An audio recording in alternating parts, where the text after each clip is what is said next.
All right, today's lesson is about replacing letters with numbers. So we have the variables and then we're going to replace them with numbers and things that we know. We're going to be working with area and perimeter or area and volume to do the replacing of letters. Okay, let's take a look first at this example that I've drawn here. By looking at this, we need to find the length of a side. So if I use, let's say, this side,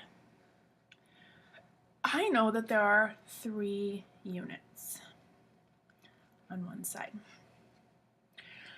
Now, I need to recall the formula for an area. This is a square, because it has 3 on each side, so it's the same. We're pretending that it's a perfect square, of course. And the formula for area of a square is area equals the side squared. And squared means you do it 2 times, just like we do maybe 5 times 5 is the same thing as 5 squared, because we learned that in a lesson before where we used exponents to create simpler versions. So this is going to be the side squared because you're doing multiply side times side. Okay, so if that's the case, then our multiplication expression to represent side squared is 3 times 3, or 3 squared. And I would just suggest that you picked one and not wrote both, but one of these two would be our answer. So the area of this square is 9 square units. Remember, area is square because it's how many squares fill up the flat space.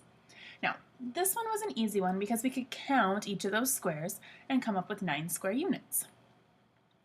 Now, just like this is squared, our units, whatever the units are, and in this case they're just units, they're square also. So we could also write it as 9 units squared. But the units are squared, not the number. The units, not the number. Okay, let's take a look at a different example. Let's take a look at this example. Now in this one, here we were able to count the boxes. Here we're not able to count the boxes because it's a little bit larger. So let's take the same idea here, and remember, I'm going to let's flip this paper over actually so we can have some space here to do this on blank. Okay, so I need to remember that the area formula, this is also a square. Okay, and it's saying find the area of the square, so that helps us to know that it is a perfect square. Area of a square is side squared. All right, for that purpose, let's do area is, and we'll plug in the numbers, 23 squared, or 23 times 23. Now we could solve this problem. It says use a calculator if you need to. We could use a calculator, but I'm going to do it 2 ways because I want to practice my multiplication. So I'm going to do 23, times 23, and I'm going to use the calculator just to check my math. Okay, so 3 times 3 is 9. 2 times 3 is 6. 2 times 3 is 6. 2 times 2 is 4. 9 plus 0 is 9. 6 plus 6 is 12. And 4 plus 1 is 5. All right, I'm going to use a calculator just to check my work here. 23 times 23 is 529. Looks like we did it correctly. But this way I gotta practice my math here. I gotta practice my multiplication. Okay, so we have 529. Now we have to find our units. In the original problem it was 23 centimeters. So these are gonna be centimeters. Remember, the unit is squared, not the number. So it's going to be centimeters squared, or 529 square centimeters. Either way you read it is correct. All right, let's move on to another problem. Now we're going to be replacing letters with numbers. All right, sometimes they will give you parts of shapes or measurements part of a measurement of a shape, and you need to find the remaining measurement.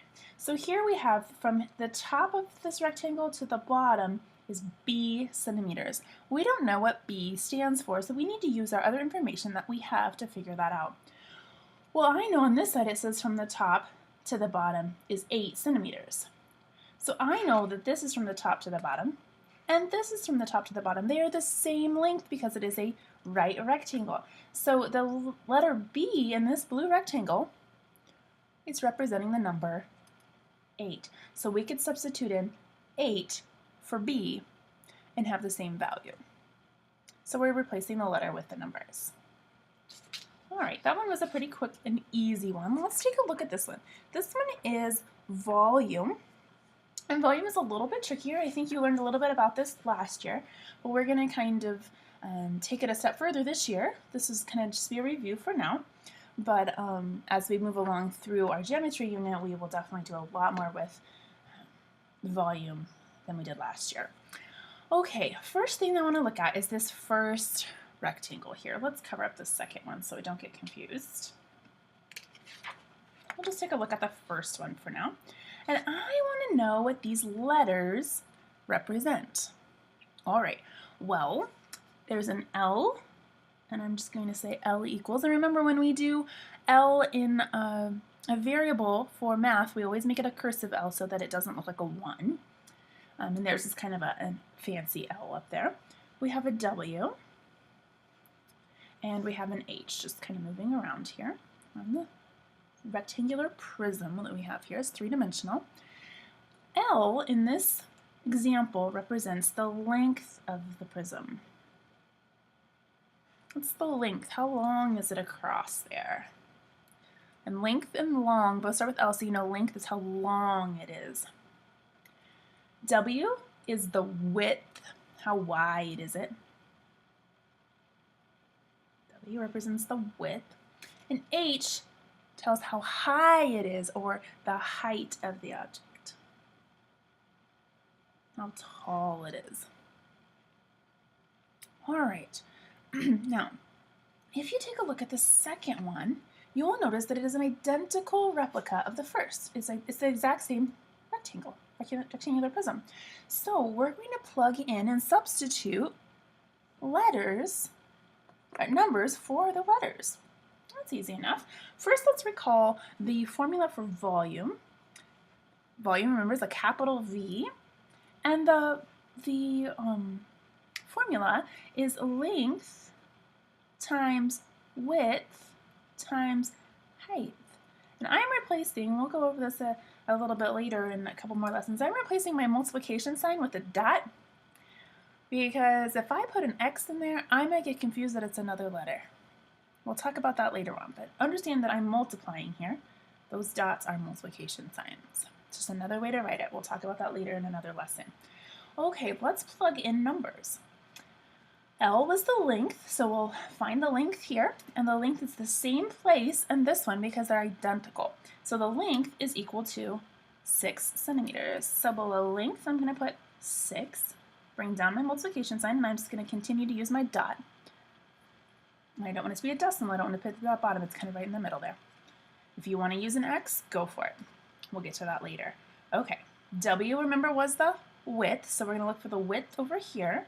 Looks like the width is 2 centimeters, so we're going to multiply times 2. And the height, remember, is how tall and how high it is. The height over here is 8 centimeters. Now, all we have to do is multiply. Okay. Well, let's see. We could do 2 things. We could do 3 things, actually. Because of multiplication doesn't matter what order we do it in, we could do 8 times 2 is 16. And then take 16 times 6. We could do 8 and 6 and get 48. Take 48 times 2. Or we could do 12 here. 6 times 2 is 12. And 12 times 8. Well, I know 12 times 8. So I'm going to do that. So I'm going to take these two. And I'm showing my work here so you can see what my brain is thinking. Sometimes it's hard to see it. This is 12. And I bring down my 8. 12 times 8 is 96. And we got to look for our units. Our units are centimeters, so the volume equals 96 centimeters. And now volume is not squared because we're going to put little cubes inside here. So they're going to be cubed. Cubed is with a small little 3 up there. So this is 96 centimeters cubed or 96 cubic centimeters. Both ways you read it is correct. All right, today's lesson is replacing letters with numbers. So we're putting those numbers in to substitute for those variables. If you have any questions, you know the drill. Please put them in your ISN and bring them to class tomorrow.